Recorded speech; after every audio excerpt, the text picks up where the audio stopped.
Aham tvam sarva papebhyo mokshayami ma sutra. Surrender unto me. There's where Bhagavad Gita ends. So, and that is, Bhagavad Gita is life's manual. We know that.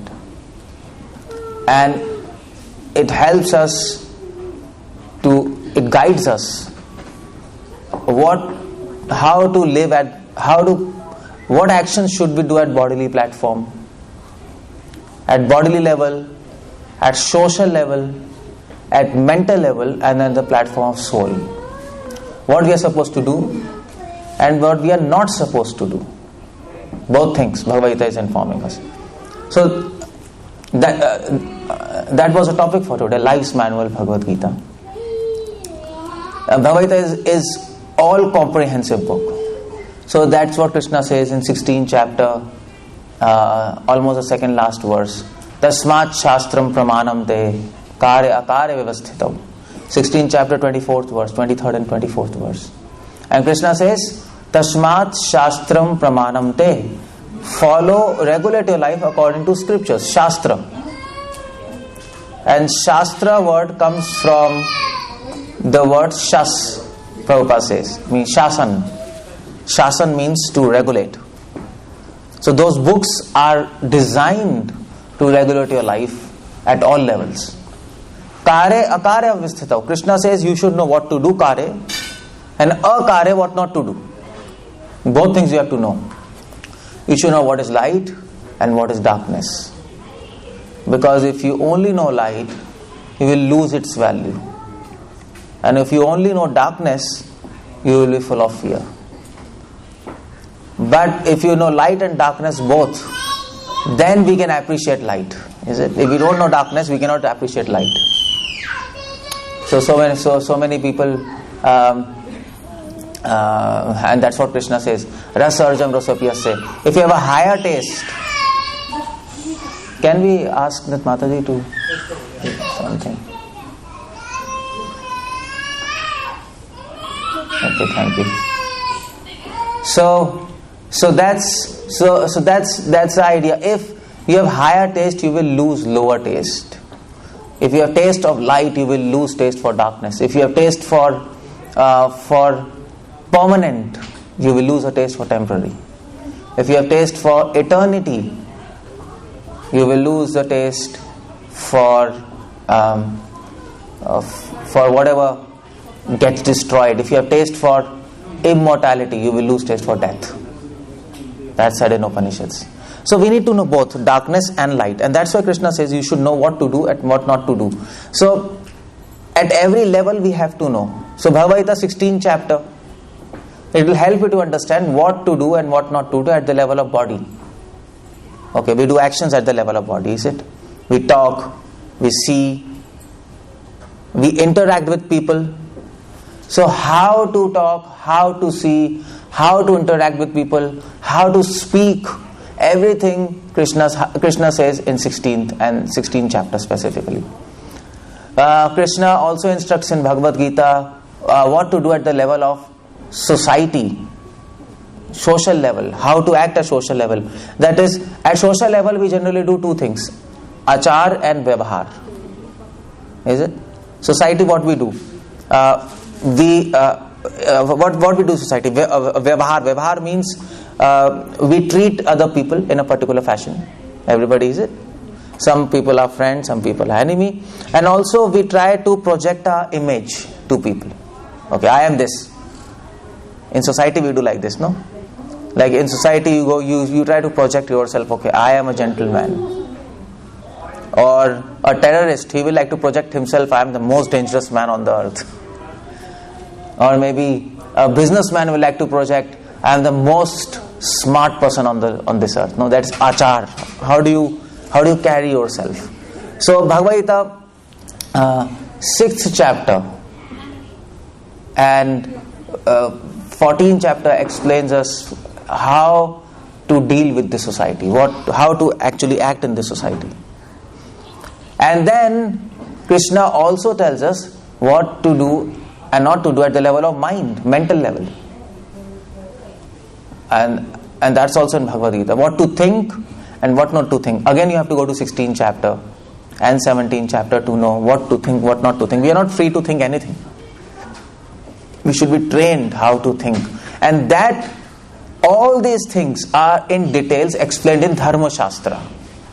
Dharma Shastras are helping us to understand what should be our actions at the level of body, mind and society.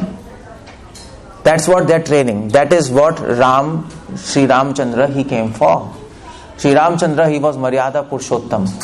And he followed Dharma Shastra and showed us how to practice them.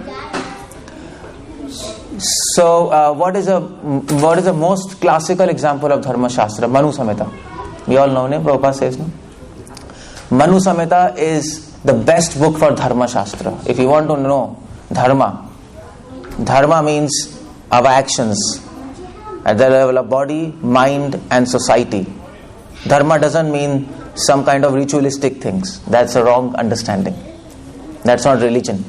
For that there are scriptures. So we have Manu Samhita, that's the best book and the prototype book. And then there are 32 Dharma Shastras more. 32, that's a list, that's what we have. 32 Dharma Shastras. And among them some are very famous. For example, we have Bodhayan Smriti. And so you can remember these names because it will help you to impress people first of all if you are preaching. And second thing is mostly we are preaching people who are who don't know anything. Is it? Our preaching is almost वो हिंदी में कहते हैं ना अंधों में काना राजा. You know this? So in English, is there any parallel thing for this? Andho mein kana raja. Our preaching is almost like there are so many fools, and you are a better fool than them. So you are telling them, it's like that. But if you happen to meet some scholarly person, then you will have tough time to preach to them. So they might ask you, So you're talking about Sarv Dharman Paritajye. So can you name any scripture which talks about dharma? And he might say, come on. Which scripture talks about dharma? Bhagavatam? Come on, no. Chaitanya Gita? No. Bhagavad Gita? Some point. But main scripture which talks about dharma is Manu Samhita. And then there is and then the next name comes is Bodhayan Smriti. This you should remember. Bodhayan was the name of Rishi. He wrote Dharma Shastra. And then you have Gautam Smriti. So Gautam Muni also wrote a book on Dharma Shastra, Gautam Smriti. And then you have Ashwalayan Smriti. Ashwalayan was a Rishi. And then famous is Vishwamitra Smriti. This we know.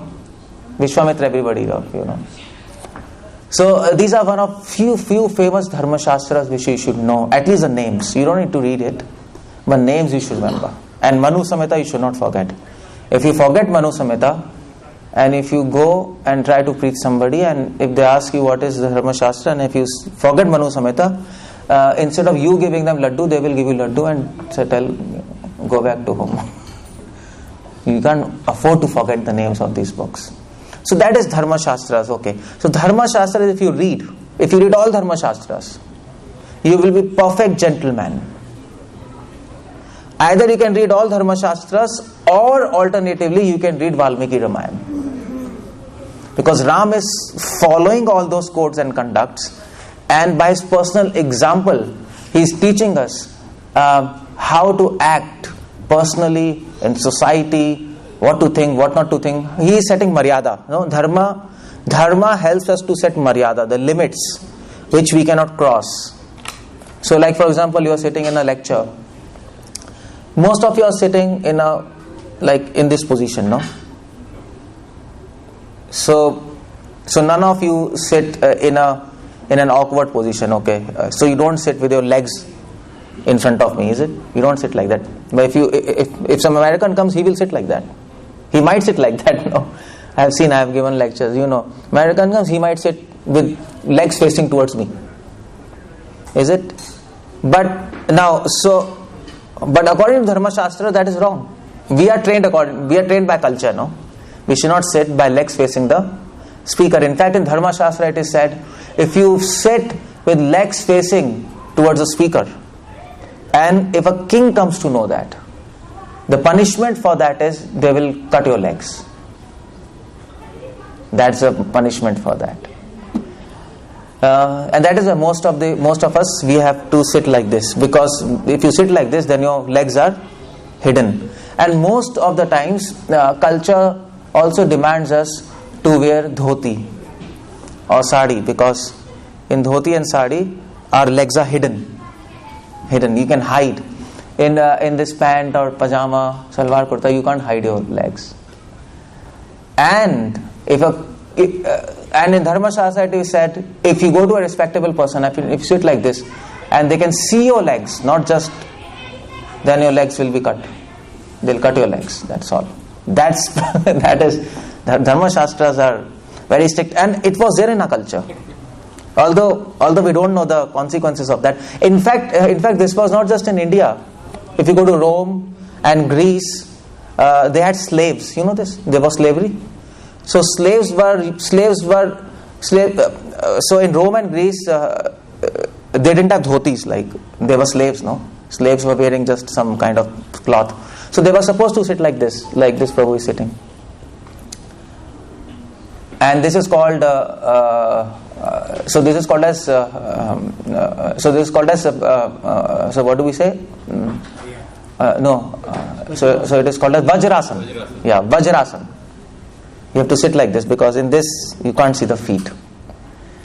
And that was the standard of a culture and actions. So all these things are there. So we have limits of how to sit in public. There are limits how to sit in your home. There are limits what to speak, what not to speak. Is it? So all these things Ram was teaching us. Lord Ram, he came to set Maryada.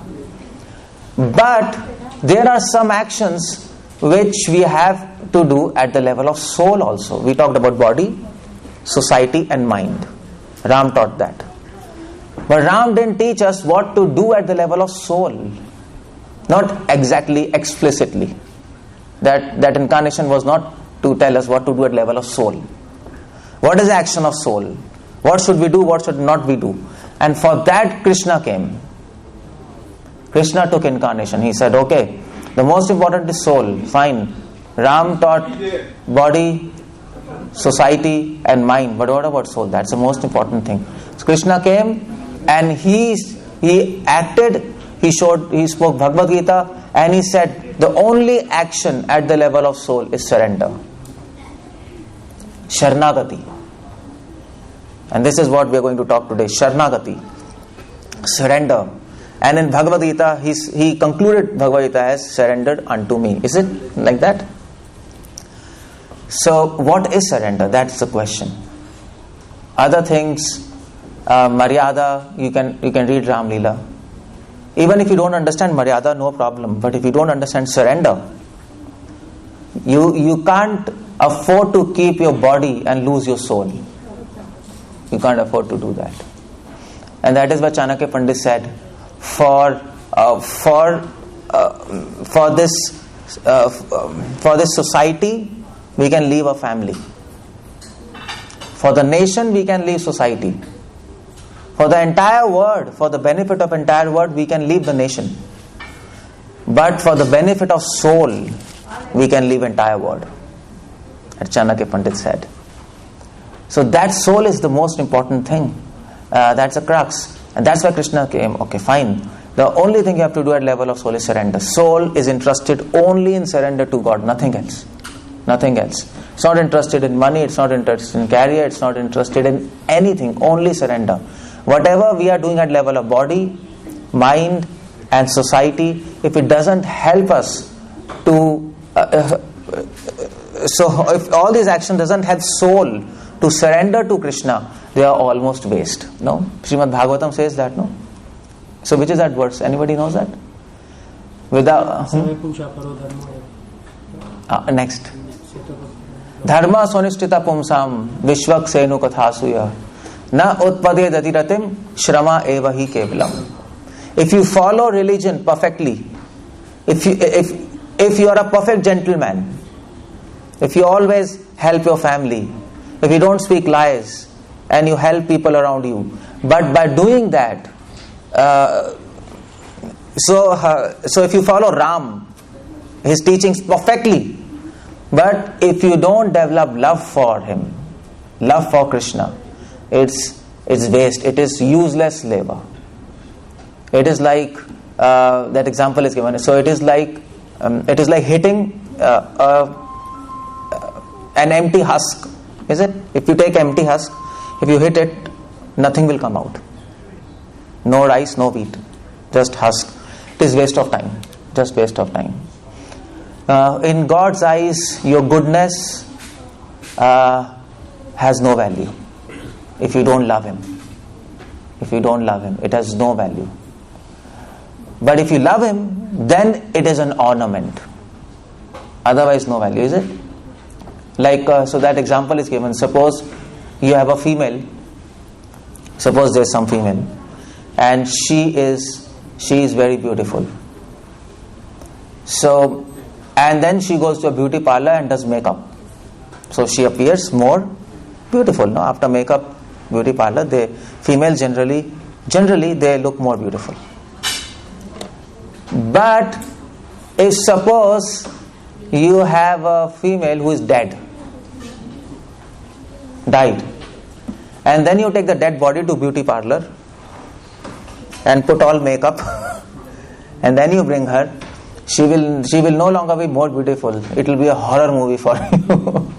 She will become more ugly by that makeup, because she is dead, no life. No. So without life, all this ornamentation and makeup, it brings more ugliness, not beauty. But with life, it is an add-on. It makes you more beautiful. Similarly, without love of Krishna, all your goodness is like makeup. All your goodness and gentleness, not speaking lie, not hating others, whatever values you have, without love of God, it is simply like makeup on dead body. You will look more ugly in the eyes of God. But if you have love of God, and then you have all goodness, then it is like ornamentation and makeup, and you look more beautiful. That's the idea there. So what the duty of soul is to surrender. Okay, fine. But now here's the question: what is surrender? Why do we surrender? And how do we surrender? These three questions are must, because that is a function of soul. And we have to understand what is a function of soul. If we don't understand what is the action of soul, then soul is not doing anything. Your body is doing, but your soul is not doing. And Upanishad says, those who don't act on the platform of soul, they are killers of their own soul. Killers. Soul doesn't die, but but killers of own soul means your soul becomes weak day by day. Surrender gives you strength. Otherwise, soul becomes weak. And then we are prone to temptations of this material world. A weak soul is prone to temptations of flesh. A weak soul is prone to temptations of matter. And we will be lost in this world of delusion. That's what Krishna says. Krishna says, if you don't listen to me, you will be lost in this forest of illusion. You will be lost. So, what is surrender? Why do we surrender? How do we surrender? Or let's switch it like that. First question is, why do we surrender? Next question is, how do we surrender? And last question is, what is surrender? Okay, so can anybody tell me, why do we surrender to God? Why do we have to surrender to Him? People can say, okay, I'll earn money and I'll become businessman, good businessman, I will take care of my family. Sometime I'll come to this temple and offer my puja, and that's all. Surrender? Come on. That we will do in old age. That's what is usual thing, no? In old age we will do or maybe next life something, but this life it's okay. So why do we have to surrender? We should know the reasons for that, no? So we earn money, all of us earn money, because we know why you need money. That's why you earn money, no? You know the mechanics of why. You earn money because you need money for life, for food, shelter and clothing. Is it? If money couldn't buy food, shelter and clothing, we would not have been earning money. Simple as that. So, you know the reason to earn money, and that's why you are earning money. So you should know the reason to surrender, and then we will surrender to Krishna. So why do we surrender to Him? What's the answer? Why do we want to surrender to Him? Why do all saints, all religion order us to surrender to God? Islam means surrender. The word Islam means surrender, by the way. Surrender to Allah. And even in Christianity, the word surrender comes. So in one of the names of God, the word surrender comes. So I was telling in Hebrew, one of the names of God is Adonai, and Adonai means surrender and attraction. That is the meaning. So can anybody tell me why do we want to surrender to Him? Somebody superior, so we surrender. Okay, He is superior, but then why only God? He might say, let's surrender to Mr. Trump or... We are part and parcel of Krishna, and the consciousness position. Okay, good. So first reason is, this is a reason, fine. Jivera Sarup Hoy, Krishna Nityadas. We have heard this. The meaning of this is Jivera Sarup Hoy. That's what Mahaprabhu says. Mahaprabhu doesn't say Jivera Kare Hoy, Jivera Dharma Hoy, Jivera Sarup Hoy. And Sarup means, Mahaprabhu is saying surrender is the need and not the goal. It's the need of your life. It's your Sarup, is it? You are that. You are that. You need that. So for example, body needs food. That's demand, no? Demand of body. That is demand of soul is surrender. That's soul. Soul wants to surrender. It wants to surrender. Without surrendering, just as without eating body becomes weak, similarly without surrender soul becomes weak. So that's Jivera Surupa. Prabhupada says it is a duty to surrender. No, that's one thing. So we are His part and parcel, just like sun and sunlight. So we must serve Him. Is it? That's first reason. Okay, fine. But you know what? This reason is a philosophical reason. It's our duty to surrender to Him. Okay, fine. But as we advance in devotion, we understand surrender is a much deeper process. You don't just surrender because it's my duty. No. There is something more to surrender, is it? So, like for example, you don't so you don't serve your parents just because it is your duty. It is more than duty, no? You like them, is it? You like them. So first thing is surrender is not just duty. It is an unavoidable duty. That's the meaning of Sarup. You can't avoid it. And that is why Scripture says if you don't surrender to God, you will lead a sinful life. That's sin. That Sarup means unavoidable. If you don't surrender to God, you will suffer. If you don't eat, you will suffer. Your body will suffer. Diseases.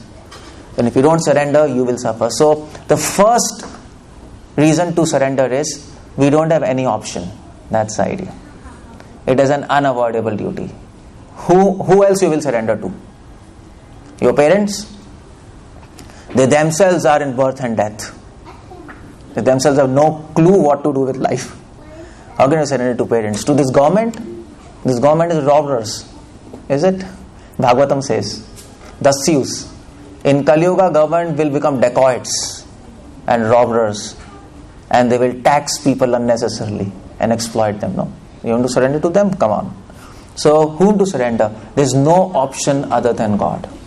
That's the first reason to surrender. There is no option. So one of the saint of South India, He was Alvar. And you might have heard his name, Nammalvar. You have heard his name, Nammalvar? Yeah. He's famous. So he was sitting in meditation and Vishnu came to him. And Vishnu asked him, why do you want to surrender to me? And you know what Nammalvar said? He said, he didn't answer him, he counter questioned him. And he asked him, do you have any other better option than that? Vishnu he had no answer, he just kept quiet. That is Jivara Swarupa Krishna Nityadas. Is there any other better option? No better option. So that's the first reason we surrender. And the second reason we surrender to him is to get free of obstacles which lie in the process of surrender. And the main obstacle which comes between him and us, which prevents us to surrender to him 100%, is what? What is the main obstacle which is preventing us to surrender to him 100%? Yeah. So that is, myself or ahankar. That is called ahankar. We ourselves are stopping ourselves from going to him. That's all. Nobody is stopping. That's all. Prabhupada said in one of his lecture, you can become pure devotee in 1 second. Just now you can become pure devotee if you want to. But the problem is we don't want to. We want in mind, but we don't want in soul. We want at the level of intelligence, but we don't want at the level of heart. There's a problem. It's not deep. It's not full. So that is called ahankar. Ahankar means you stop yourself from going towards Krishna. You destroy yourself. That's ahankar. You are planning to destroy yourself. That is ahankar. So the ahankar is so dangerous. That's why Krishna says, first get rid of this ahankar. Otherwise forget about enemy destroying yourself. You will be planning to destroy yourself. That is so dangerous. That's why Krishna says, Kamesha, Krodesha, Rajoguna, Samudbhava. What's that? Rajoguna, Samudbhava. Mahashano, Mahapapma, Vidyam, Enam, Iha Vairinam. Krishna says, first conquer this enemy, lust. And lust is ahankar. That you...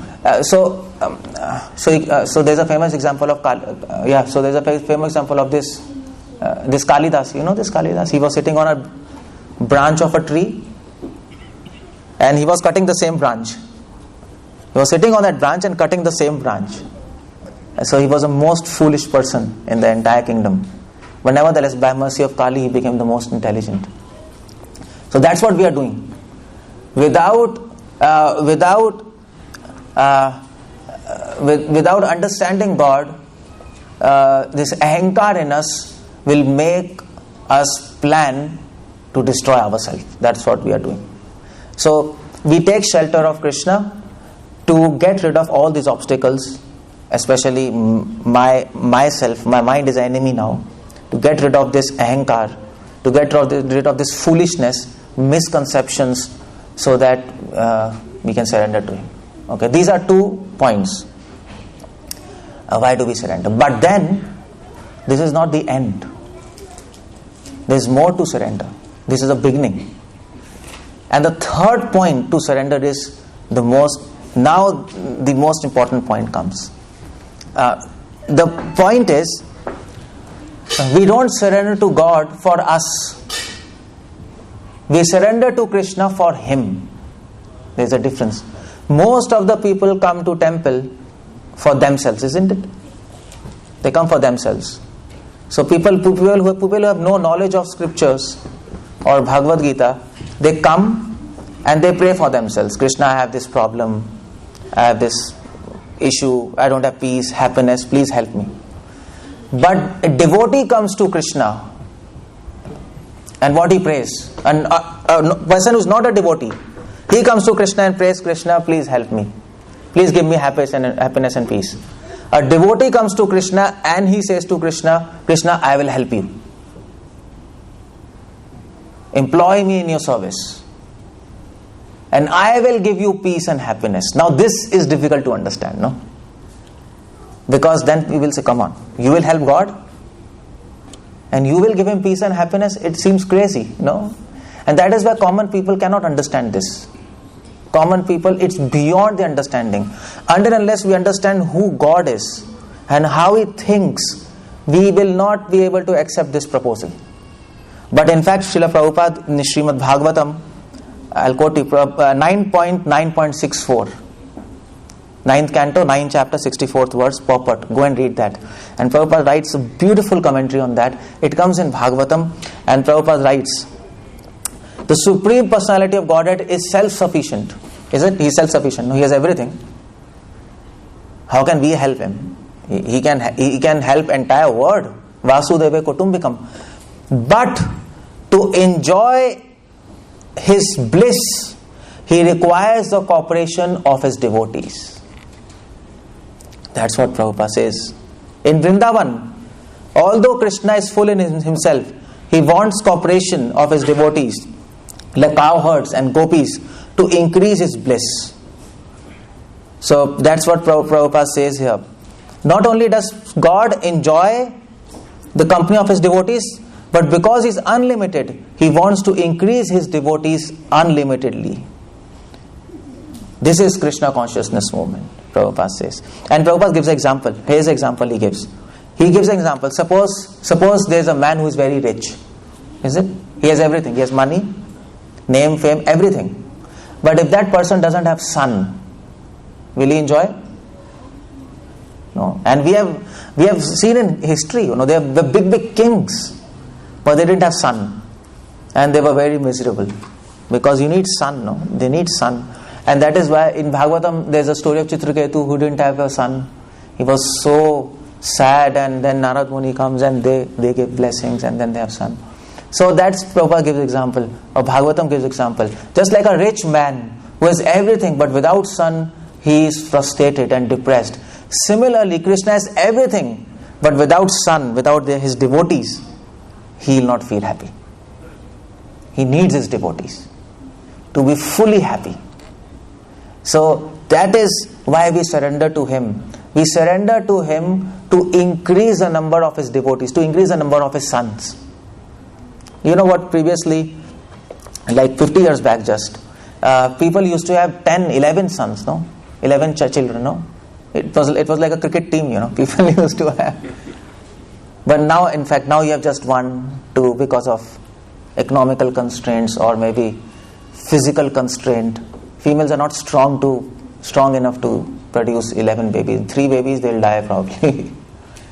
Or they will have some kind of medical problems. But previously they used to have 11, 12, 15. I have seen 15 children also. So 1 or 2 will die and others will live. Why? Because it gives pleasure. Is it? It gives pleasure. Children give pleasure. And then your children get married, and then the grandparents, they have just one goal in the life, one desire, that the children should have more children. Is it? And then you have small children, and then you enjoy. So it is similarly like that. Krishna feels happy when he has many children, and his children are devotees. So our job in this material world is to increase his children. That's why we come to him, to increase the number of devotees, and that is called preaching mission. Preaching, we do preaching so that we convince them and take them back to Krishna. Why? So that Krishna becomes happy. He will enjoy. If he has more devotees, he will be more happy. If he has less devotees, he will be less happy. So we come to Krishna to make him happy, not to get happiness.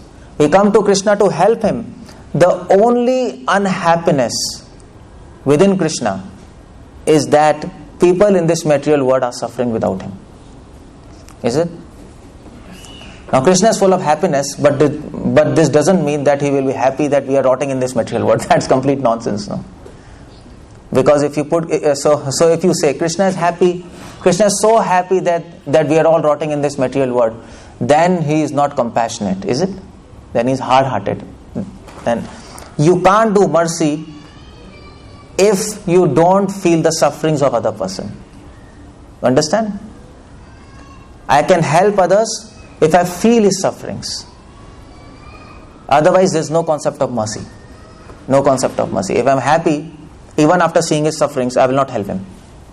And the greatest quality of Krishna is mercy.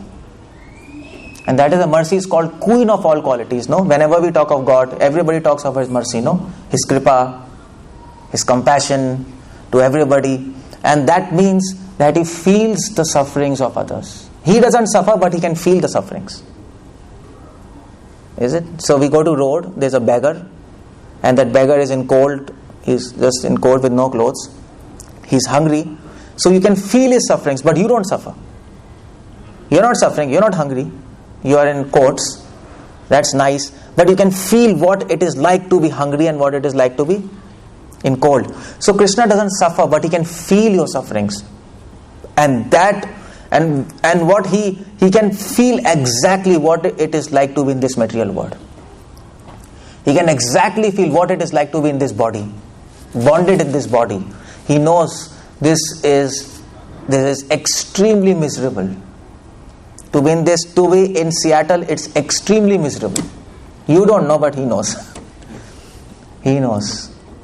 He knows. A dog in the street or a pig in the drain, it can't understand how much suffering it is. But we can understand. Come on, it's like wasting life. It's so much suffering.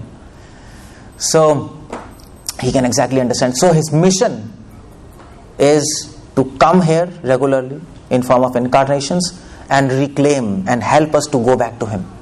That's His mission. And Prabhupada says we must participate in His mission and help Him in His mission. That is why we come to Him, to help Him, just like soldiers come to king. O king, we'll fight for you. Just like monkeys of Ram, no? Is it? All these monkeys who helped Ram, they didn't come to Ram for their own peace and happiness, no? They came to Ram, and Ram said, will you fight for me? They said, yes, we'll fight for you. So we have come here to help Him in His mission. That's what our idea is. So Prabhupada says we are almost like monkeys of Krishna. We are almost like monkeys. It is better to become monkeys of Ram rather than become a civilized person. That's much better, is it? So you want to become monkeys or a civilized man? Better to become monkeys, no? At least you do something for God. So that is the point. We surrender to Him not to protect our interest, but to protect His interest. We surrender to Him to serve Him and not to be served by Him. That's the third reason for surrender. You don't come to Him for yourself, for Him. That is a beginning of real surrender. That is a beginning of real surrender. Before that, it's just philosophy, is it? I surrender to Him because I am part and parcel of Him. I surrender to Him because it's my duty. I surrender to Him to get free of false ego. That's okay. But that's your agenda. What about God? Is it? So you go to a company and you ask, and the boss will say, okay, so why are you joining this company?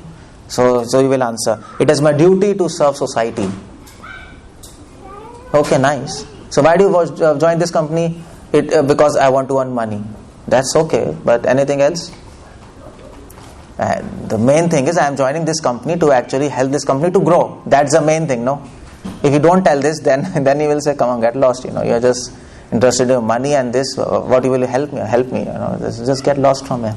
So that's the idea. Fourth reason, we surrender to Him because we want to reciprocate with the mercy of Lord. So Krishna is so merciful to allow us to serve Him. That's His mercy, no? He's so merciful that you're sitting here. He's allowing you to sit here.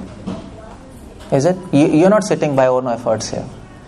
You might have a desire to hear this lecture, but the power to hear this and the power to sit, that's given by Krishna. It's not your own. Because many people might have desire to hear this lecture, but if Krishna doesn't want, if He doesn't give you power, you'll not be able to sit here. You'll not be able to sit here. Suddenly a phone will come. Prabhu, suddenly a phone will come, your wife will say, Prabhu, we have a problem in house, come back. Okay. You have to give the lecture. Wife is calling. God is calling. So, many obstacles will come. many obstacles. So you are sitting safe, you are sitting and you are hearing, but you don't understand there are many powers all around you which want to prevent you to hear this lecture. That's illusion. Illusion's job. She's planning, I should do something so that he should not hear it. And that's what illusion will do. Illusion, Maya has very simple technique to make you fall down. It will not let you hear devotees. And rest automatically it will happen. Automatically everything will happen if you don't hear Krishna's message. So she will do something. She will either, I will call you, or suddenly you will have, my God, I want to go to bathroom. Suddenly. And you will miss entire lecture. Suddenly, I can't do anything. Or you have headache. Or there will be a lot of disturbance around you. You will not be able to focus. So many things.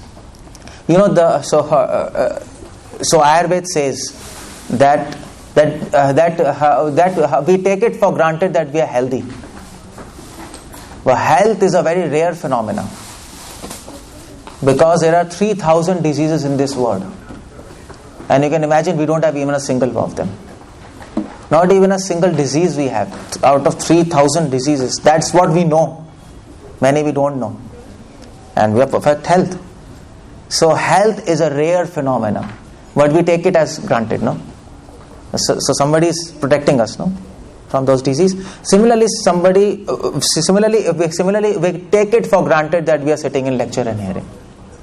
We take it for granted we are chanting. We take it for granted that we are coming for Mangal Arati, but no, there's so many forces which are stopping you, planning to stop you. But Krishna, by His mercy, He is working in the background.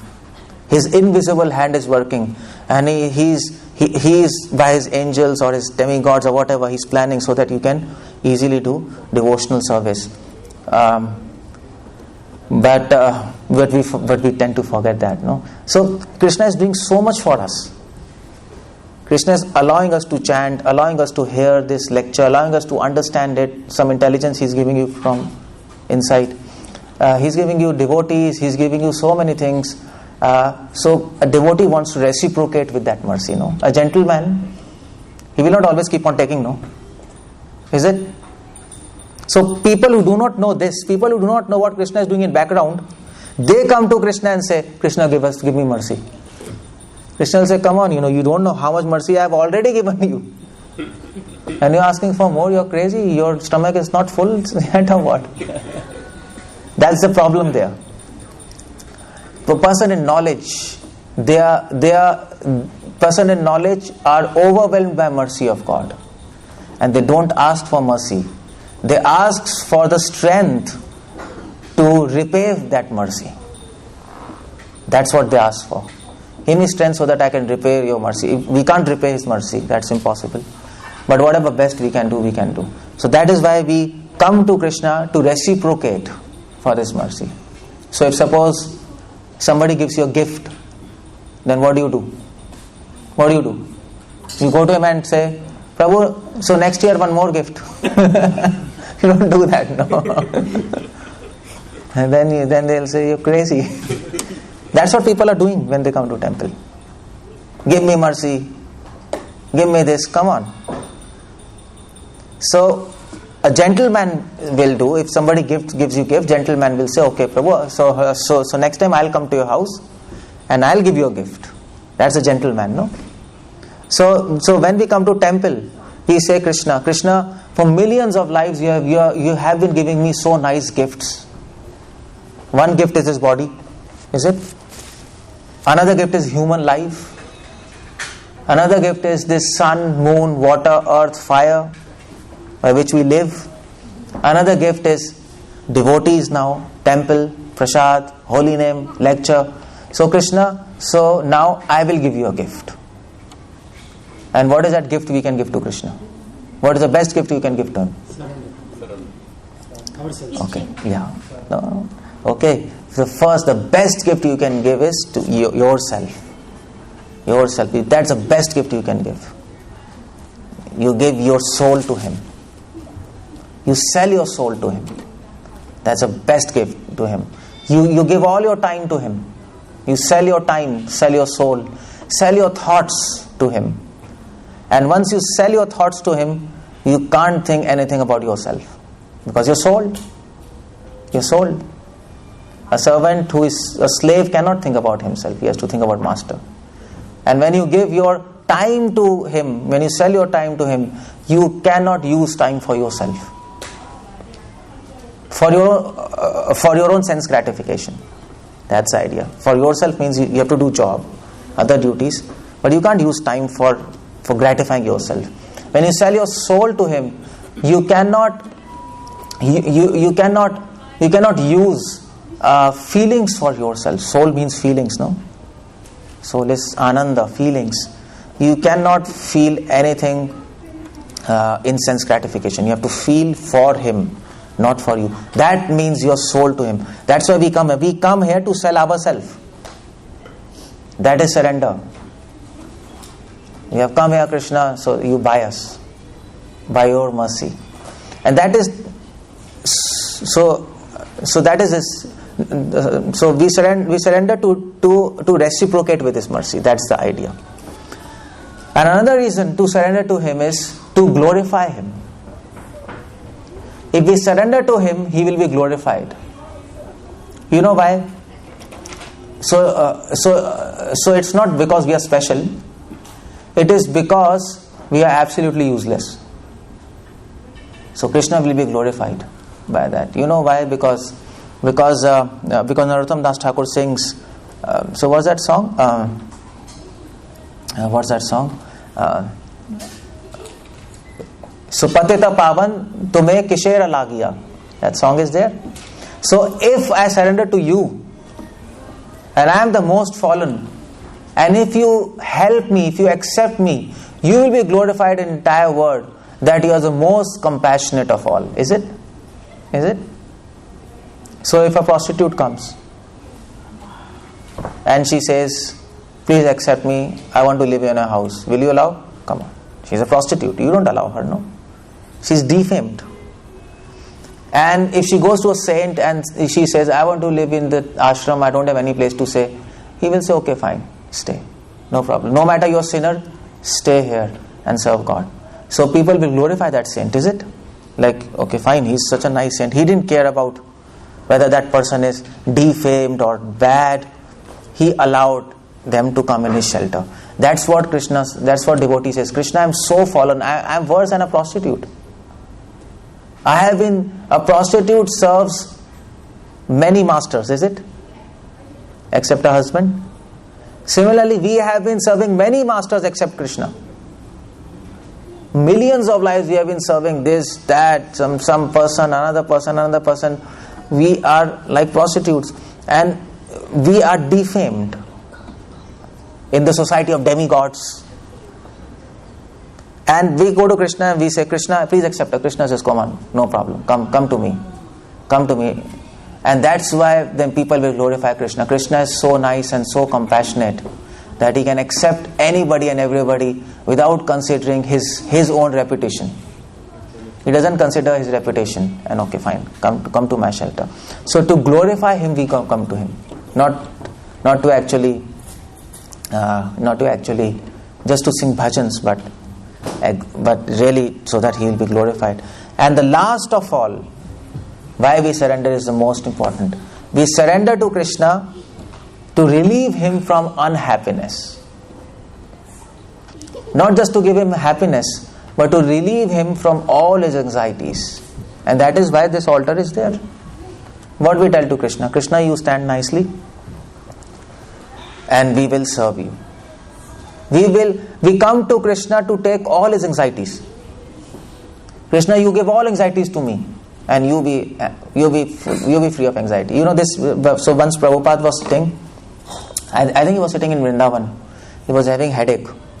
So I think who was there? I forgot the name of a devotee. He came and he said, Prabhupada, what happened? Prabhupada said, I'm having a headache, lot of anxiety. He said, Prabhupada, what happened? Prabhupada said, see, we are building a temple in Vrindavan and we need money to complete this temple. We are building a temple in Juhu, Bombay. We need money, but I don't know from where this money will come. And this devotee, you know what he said? He said, Prabhupada, I will bring all the money. Don't be in anxiety. Give all your anxiety to me. You be happy. This is called surrender, is it? This is called surrender. It is not that Prabhupada will say, I am feeling so much anxiety, and the devotee will say, Prabhupada, I have brought another anxiety for you. There are some devotees fighting, you have to manage that also. That's absolutely disservice. So we are here not to ask Krishna, relieve us from anxiety. We are here to ask Krishna, give your anxiety to us. That is the ultimate meaning of surrender. If you can understand that, you go back to Him. Spiritual word. But that is very difficult to understand. That is very difficult to understand. Most of us are interested to get rid of anxieties, no? Most of us. Come on, we don't want anxieties. We don't want anxieties.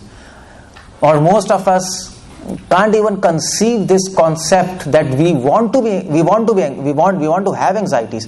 To have anxieties for Krishna is bliss. That is happiness. Bhaktivinoda Thakur says, Tumhara sevaye dukh hoye jat, sahi to parama sukh. That concept, jnanis, yogis, non-devotees, they can never understand. How can there be happiness in anxieties? That is called love. We are not interested in ordinary peace, ordinary happiness, ordinary bliss. We are interested in a bliss which is beyond dreams of anybody, beyond dreams of anybody to even dream of. That kind of bliss. And that you can understand, that everybody can understand, no? That so you are all working in society, earning money for whom? For your family, no? For your wife and child. And it is pretty stressful. So much anxiety is there. But after your work, after having so much anxiety, your boss will thrash you or whatever, you will be in traffic and you come back, you have so much anxiety, but when you come back and your child comes, Papa, and all anxiety gone. Because you're doing for Him. You're doing for Him. Just by thinking of Him, you can take all anxieties. And that anxiety will be, at point of time, it will be more blissful. Okay, fine, I'm doing for them. Yes, I should do more. Is it? So that's the idea. So if you think Krishna is yours and you are Krishna's, and then you take anxieties for His anxieties, and that will be bliss for you. That's why we come to Him. So it's just the opposite, no? Just the opposite. People come here to give the anxieties to God. Devotees come here to take His anxieties. People come here to ask for happiness. We are coming here to give happiness to Him. People come here to take help from Him. We are come here to give help to Him. That is called love. And that is why it is said, love walks like a snake. So it is said in Chaitanya Charitamrita, the path of love is like a snake. You will not understand how snake is going, no? Snake walks like this, it doesn't walk straight. You don't know when snake will go here or there. You can't understand. It is crawling and you will not be able to understand his way. Similarly, the ways of love cannot be understood. If you want to understand the ways of love, you have to fall in love. There is no other way. There is no other way. If you want to understand what you mean by surrender, you have to surrender to Him. There is no other way. And this is why we surrender to Krishna. This is all reasons we surrender to Him. If you can understand all these reasons, it is impossible that you will not surrender to Him. Impossible. But if even after hearing this, you don't surrender to Him, then that means then Krishna will be super frustrated. No, he will say, "Come on, I have given all reasons and still you don't surrender." He will be super frustrated. So in order not to super frustrate Him, understand why you have to surrender to Him. Surrender to Him. Okay. So that is why we surrender to Him. Okay. Now the question is, how do we surrender to Him? What is the process of surrender? Okay, we have to surrender to Him. We understand, but how do we do that? How do we start doing that? What are we supposed to do? And that Krishna Himself explains the process of surrender. That is in 15th chapter, 5th verse, Bhagavad Gita. Go and read that, 15.5. This verse, so anybody knows this verse, 15.5? Anybody knows that? Famous verse. Nirman moha jita sanga dosha adhyatma nitya vinivritta kama Dvandvair vimukta sukha dukkha sangair gachanti amura padam avyayam tat. This is a verse. Prabhupada says, the surrendering process is described here very nicely. This is the first statement. So how do we surrender? Krishna says, surrender begins with nirman moha. The first step of surrender is leave all your false prestige. And that means the first step in surrender is you should understand that you know nothing. That is, false prestige is this, no? Prestige is, I know many things. That is pride, no? I know devotion. I know Krishna. No. First step of surrender is, Krishna, I don't know anything. I am ignorant, fool. That is nirman moha jita sangha dosha. And the next step of surrender is leave bad association. Leave bad association. Leave association of those so bad association means all that association which is taking you away from God. And what is the worst association? What is the worst association? Anybody tell? Your own mind. So leave associating with your mind. That's all. First, if you associate with your mind, you are digging your own grave. Don't listen to your mind. Your mind will keep on saying this is. Never listen to him, because mind is your enemy now. So that association, there is external association, internal association. Most of us focus on external association, no? So internally the worst association is mind. Externally the worst association is, what is the worst association externally? Externally the worst association is your relatives. I don't say that. Rupa Goswami says that. Our relatives are the worst association. वो कहते हैं ना, मुंह में राम राम बगल में छुरी. You know this? So the idea is, our relatives appear as friends, but they are our enemies. Because they are the first people who will come to say, ये क्या कर रहा है? What you are doing? You are chanting? Leave this. So outside people will not say to you as much as your relatives will say. So that's, leave those bad associations. So leaving association. So this doesn't mean that you stop going to relatives. Is it? Now tomorrow your mama will come and you will say, come on, get lost. Jit Sangha Dosha. I want to. You don't do like that. The idea is you don't take their ideas.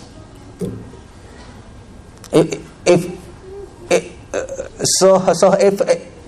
you are sitting with somebody and you don't accept the ideas, it is as good as not associating with him. Is it? So like for example, we are traveling in train.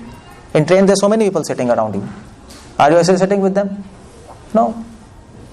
You don't talk to them, they don't talk to you. Or even if they talk to you, you don't really accept their ideas. It's just talking in joking mood, no? It is just entertainment. That's all. You don't accept the ideas seriously. So similarly, when we meet people, we should not accept the ideas. We should also understand that relatives are very dangerous. Relatives can be potentially very dangerous. They can be dangerous. So be careful. Don't associate much with people who will stop you from going to Krishna. Avoid. Make some excuses. You can make some excuse. If your mama is calling, beta come for dinner, and say, mama, I am having stomach ache. Okay, good. Do something. But you have to be clever enough to live in this society. Clever enough to be a devotee of Krishna. You have to make your own way. That is called Jit Sangha Dosha. Don't associate with Mayavadis. Mahaprabhu says, Krishna Bhakta. Don't associate with people who are absolutely non-devotees, atheistic people. Don't associate with people who are interested in females, Stri Sangi, always talking about complete trash and nonsense. Don't associate. Now today we have to add the list. One more thing, don't associate with Facebook, don't associate with WhatsApp. That's the worst association you have in your pocket. Don't associate. Just delete your Facebook. That's all. Finish. And I tell you, you will be much happier in your life. Definitely you will be much happier. Is it like that? No? And all this WhatsApp, and it's a crazy thing, and you'll go mad. That's association, no? All these pranks. You get pranks? And then, okay, one prank, okay, this prank is just 5 seconds. You click and you see that. But what is happening is, those 5 seconds of image will remain in your mind for 5 million lives. It will never go. Because once mind takes a photograph, you can't erase it. In laptop you have delete button, but in mind you don't have. It will always be there. Once you see anything, even for a fraction of second, it will always be there in your mind. And that will come back again once. In this life or next life, it will come back. And it will make you to do the same thing what you were watching. You will do the same thing. So, next life you will be doing the same prank and somebody will be watching you. It might happen. Mind is very dangerous. Very dangerous. Even 1/8 of a second of association with anything in this material world is very dangerous, except association with devotees and God, is it? That's very nice. So don't be fooled by this. Okay, this prank is just 1 second and we can see what is this. No, you are, by seeing that, you are ensuring your millions of next birth. We will have to come back. And I'm not saying, it is said in all Puranas. So there's a story in Vishnu Puran. And that story, so it's a long story, but to cut it short, so there was a king and he had a friend who was complete non-devotee. This king was a devotee. And because he was a devotee, he left him. Like, he left his association, fine. But after many years, they met each other on the road, and that king just associated with him for 1 second. That's all. He asked, what you are doing? He said, so he said, king, I am earning this money, I have a business and this and that, and then that's over. And for that 1 second of association, he had to take another birth, because that 1 second of association gave him an idea that I should also earn money. That idea went in his mind. He could understand. Even Dhruva Maharaj. So what about Dhruva? Dhruva was a sannyasi in previous life. You know this? He was a sannyasi. He was a big sannyasi. But the problem was, he had a friend who was prince. And he used to come to him to meet him. And they used to talk. And so slowly his subconscious mind developed a desire to become prince. And that's why he was born as a prince in next life. So you don't know how mind works. That's why Krishna says, be careful. Choose your association. Choose your association. If you have to associate with non-devotees at your work, with your relatives, if you have to associate, be careful. Don't accept their ideas. Don't accept their ideas. Do the needful there. Whatever is required, do that. But don't accept their ideas. Otherwise, you will be in a problematic situation. So, Jitta Sangha Dosha, that's a surrendering process. And then Adhyatma Nitya. And then, so if you don't associate with other people, then you save time, is it? If you don't associate with non-devotees, you save time. If you don't see WhatsApp, Facebook, you save time. And when you save time, then you do Adhyatma Nitya. Adhyatma Nitya means you spend time in spiritual life. Read, chant, make good impressions in your mind, not bad impressions. Make good impressions. And if you do like this, then Krishna says, you will definitely come to me. You will be free of lust, anger, greed, dualities, and you will come back to me. This is the process of surrender. In summary, how to surrender. But the last question, which is most important, is what is surrender?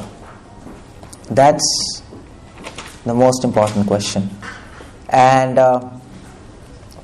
surrender in Sanskrit is called Sharanagati. You know this, no? So there are other names of, we have other synonyms of Sharanagati. Like for example, Prapatti. It's called Prapatti in Shri Sampradaya. You have heard this in Prapatti? It is also called Kankarya. Kankarya means servant. It is also called Nyas Vidya. Nyas, sannyas. Nyas means to surrender. Vidya means knowledge. So Sharanagati is also called as Nyas Vidya. Sharanagati is also called as Atma Samarpanam. That's also Sharanagati. So all these names are said in Rig Veda. Vedas talk about Sharanagati. Upanishads talk about Sharanagati. Like for example, in ISKCON we have this book, 𝗖𝗄𝗪𝗓. 𝗖𝗄𝗪𝗓 has 18 mantras. You know this, no? 18 shlokas. The last verse talks about surrender. Agne supatha raya asmin. It says there. It says, "O my Lord, who are like fire. O Krishna, who are like fire, who can burn all sins to ashes. Agne supatha." Supatha means lead me on the right path. Shri Nil Madhav ki jai. So Agne supatha rayasmin, lead me to right path. That is Sharanagati. Sharanagati means you are asking Krishna to lead you to the right path. So the knowledge of Sharanagati is mentioned in scriptures, in Upanishads, in Vedas, and in so many scriptures. But what is Sharanagati? There is a verse in Prabhupada gives that verse again and again, what is Sharanagati. And can anybody tell that verse? What is the verse for Sharanagati? Yeah, the verse is Anukulasya Sankalpa Pratikulasya Varjanam, then Rakshishyati iti Vishvaso Gopt Prite Varnam Tatha Atnikshepa Karpanne Shadvidha Sharanagati. There are 6 symptoms of surrender. If you want to know whether I am surrendered or not, you have to see these symptoms. If these symptoms are there in you, then you can understand you have surrendered. If these symptoms are not in you, then you can understand you are simply imagining you are surrendered, but you are not. That's all. So what are these symptoms? So this verse Prabhupada quotes, but originally this verse is quoted from a Samhita, and the name of that Samhita is 𝗪 Samhita. That's what is the original source of this verse. 𝗪 Samhita. It is quoted from that. And there are 6 symptoms of Sharanagati, surrender. Now the 6 symptoms. First is Anukulasya Sankalpa. So the first symptom of surrender is that if you are really surrendered to Krishna, you will accept whatever is favorable for devotional service without any hesitation. Without any hesitation, you will accept whatever is favorable. So if somebody tells you, Krishna will accept your surrender if you die, immediately you will die. Because death is now favorable to surrender. So you will not hesitate to die. That's the idea. That is called Anukulasya Sankalpa. So Srila Prabhupada's Guru Bhaktivedanta, so once he was going Darjeeling in his car, and he had his servant sitting beside, and he just stopped the car and he said, "I'll be very happy if you jump from this cliff down. Just jump." And that devotee, you know what he did? He just got down and he said, "I have one question, Guru Maharaj." And most of us will ask, "Why are you asking me to jump?" No, that's a question. But he asked, "How high you want me to jump? You want me to jump from here or higher or higher? How much higher? Tell me. I'm ready to jump." And that is Anukulasya Sankalpa. Anything which can please Krishna and his devotees, you are ready to accept without hesitation. Immediately. That is a symptom of surrender, is it? It's like that, no? If you are surrendered to your girlfriend, whatever she says you will do. 100%. Is it? And that's what movies are made, no? So that girl says, "So will you bring the moon for me?" He will say, yeah, I will bring the moon for you. He's ready to do anything. So if that girl says, "Do you really love me?" He says, "Yeah, I really love you." So she says, "Will you shoot somebody for me?" He says, "Yes, I will shoot whatever you say." That happens, no? Like people go mad in love. That is a symptom of surrender. For Krishna we can do anything, and that's what Krishna asked Arjuna. Krishna said, Arjuna, "Will you shoot your guru?" Arjuna was hesitating first, but then he understood, yes, surrender means anukula se sankalpa. Whatever pleases Krishna, I am ready to do without hesitation. After hearing Bhagavad Gita, he understands, he takes up his bow and arrow, he says, yes, I am ready to shoot my Guru, no problem.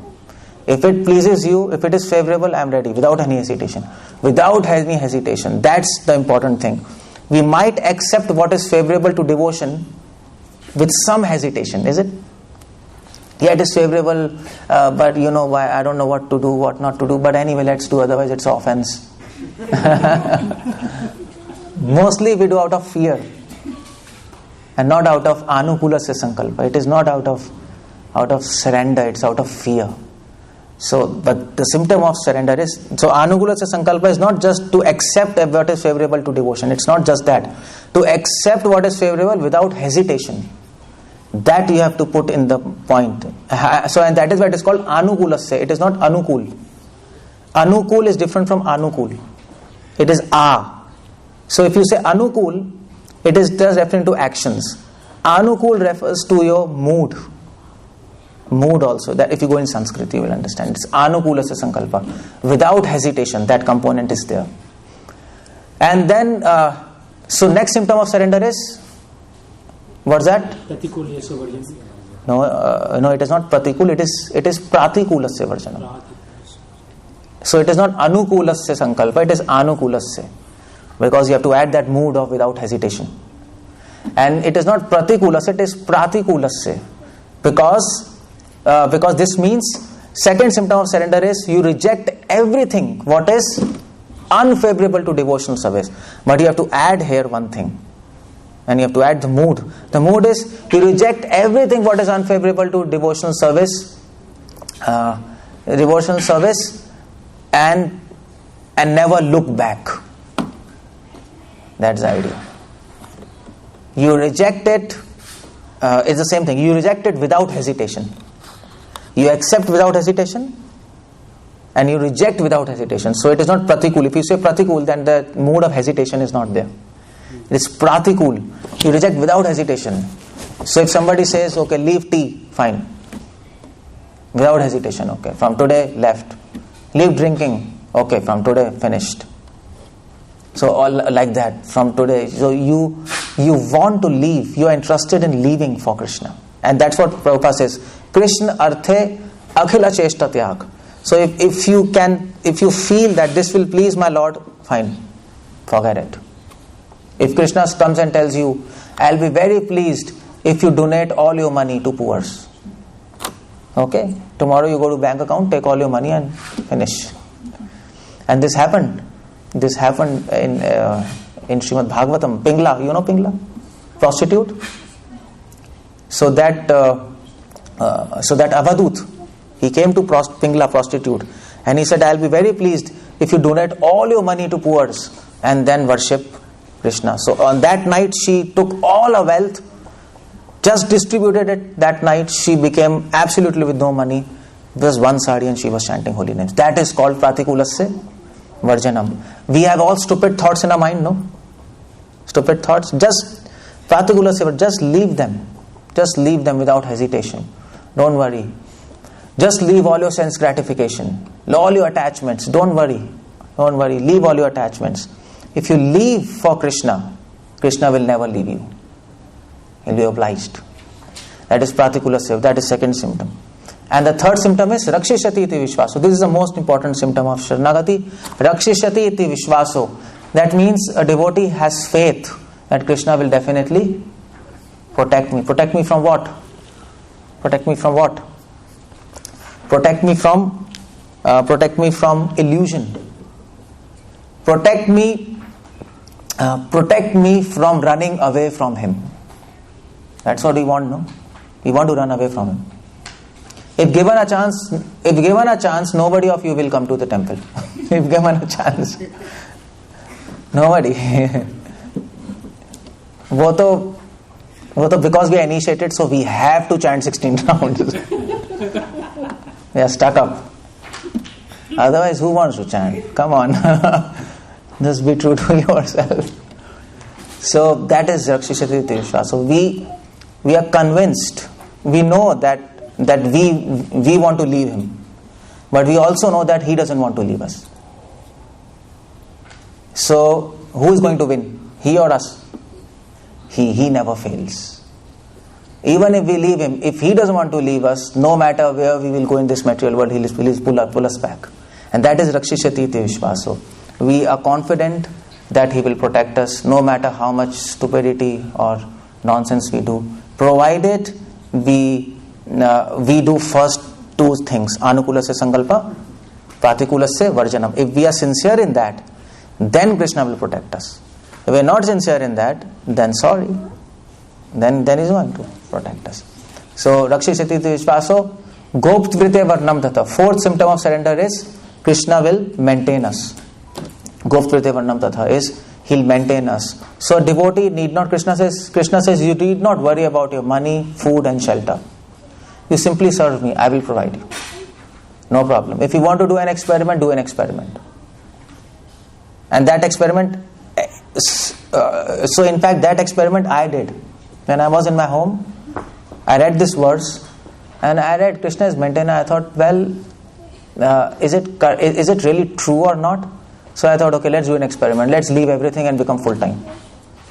Because as a householder, you will not really understand, what is the meaning of Krishna maintaining you.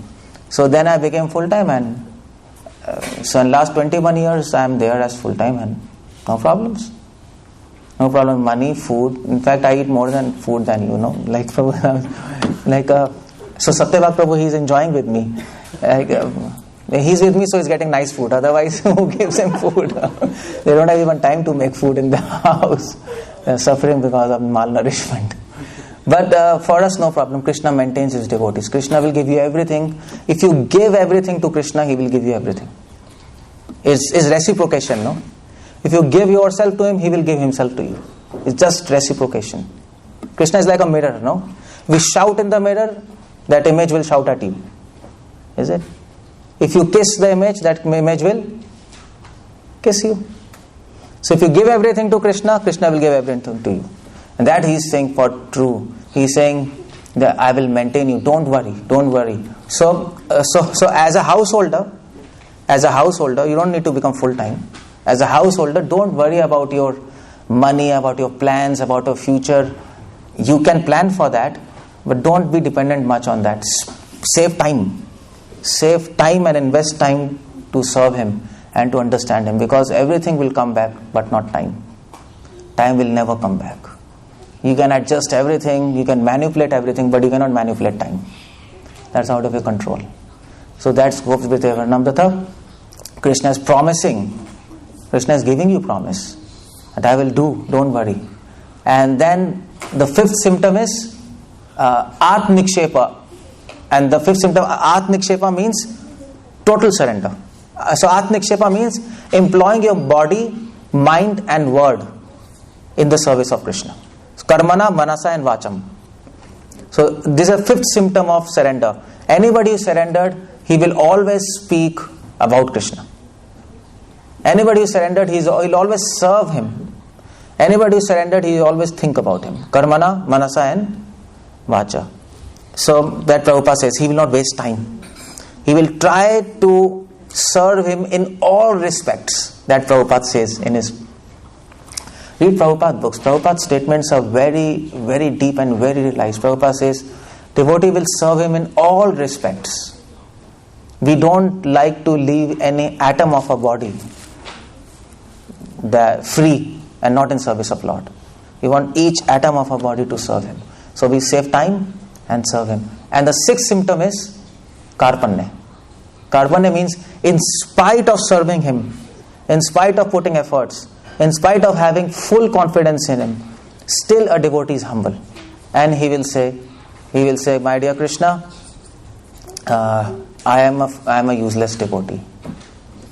I can't do anything for you. In spite of doing everything, he will say, I can't do anything for you. In spite of accepting favorable and rejecting unfavorable, a devotee will say, Krishna, I am so foolish, I don't know what is favorable and what is unfavorable. You see, that is humbleness. He will not take the credit of doing everything on himself. He will give all this credit to Krishna. Krishna, it's by your power I have this understanding. It's by your power I am able to do all these things. So whatever I am doing, I take from you and offer it back to you. Just like you take Ganges water and offer it back to the river Ganges. That is 6 symptoms of Sharanagati. If you find these symptoms in yourself, then you are surrendered. The more you find these symptoms, the more you are surrendered. It's directly proportional, that's all. So now you have to see where you are. I've explained.